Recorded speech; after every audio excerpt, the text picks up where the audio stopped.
All right, team, we've got a pretty unique opportunity here. We've got a project. It's a new pre-K through 12 school located in Gibbon, Minnesota. The goal for today is to look at both the site and the corridor from a low salt standpoint. So really it's about trying to identify what can we do in design to minimize the need to use salt. In Minnesota, we import $100 million worth of salt each year just for our city streets, our county roads, and our state highways. And all of it pollutes our water, all of it ruins our infrastructure. And we don't use it because it's fun, we use it because our pavements aren't performing. So we have a massive opportunity to drive down costs, drive down environmental impacts, and increase winter safety.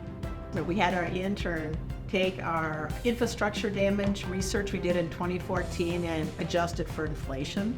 Every ton of salt you put on your surface gets anywhere from $2,000 to $17,000 worth of infrastructure damage. Wow. So when you start looking at how expensive it is to build this school, and every ton could cost $74,000 worth of infrastructure damage, it's a big back-end price tag. The product that we're producing here with our low salt collaboration is really an easy thing to do for the company and for the project itself. More than just it's the easy thing to do, it's the right thing to do. We jump in? Yeah, let's jump in. Okay, so step one, draw the wind and sun. Connie, you want to talk about why drawing the wind and sun is so important? If we draw the sun in the south, we remind them that's where it's going to shine and where we're going to get shadows. And then the direction of the wind changes between summer and winter so that they can understand how that site's going to perform in the winter. Honestly, I feel like we used to think about those things, and life has gotten so easy. We can just put a building anywhere, we can build a road anywhere, we could engineer anything. We've kind of forgotten how to use nature to the best effect. It's a really exciting opportunity to incorporate low salt. Not only are you providing a safe and functional site for the user, but also you're saving them money and you're helping the environment, trying to reduce that chloride contamination. Next step is to draw the drainage routing. So I'm going to zoom in on the building. That's where we'll start with the drainage. So we'd probably drain that visitor lot right to the center. Yep, that is an option, something like that. Tip those back out to the edge.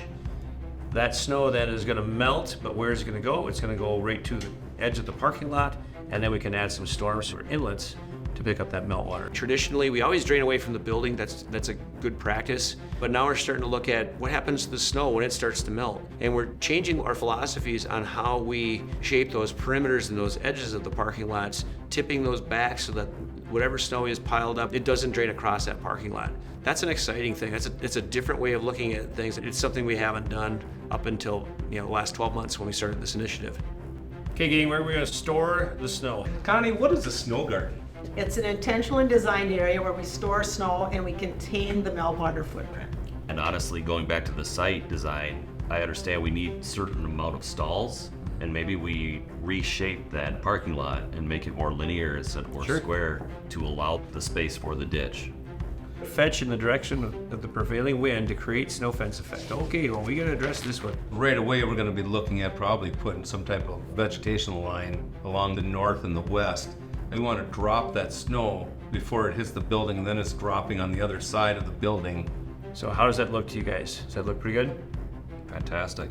Okay. And what do you think, Justin? Do we need to add stuff along the front? Is this the time to do that? Yeah, between the right-of-way and the softball and baseball fields, I think we should have a row of hedges or some sort of vegetation. Okay.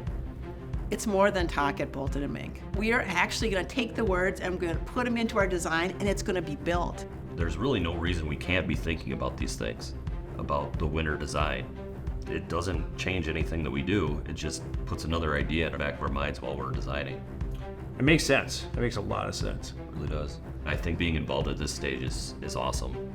We were fortunate enough on this project, everything came together that we were able to look at it right in the beginning of the planning phase and really put together as many good elements as we can to minimize the future use of salt.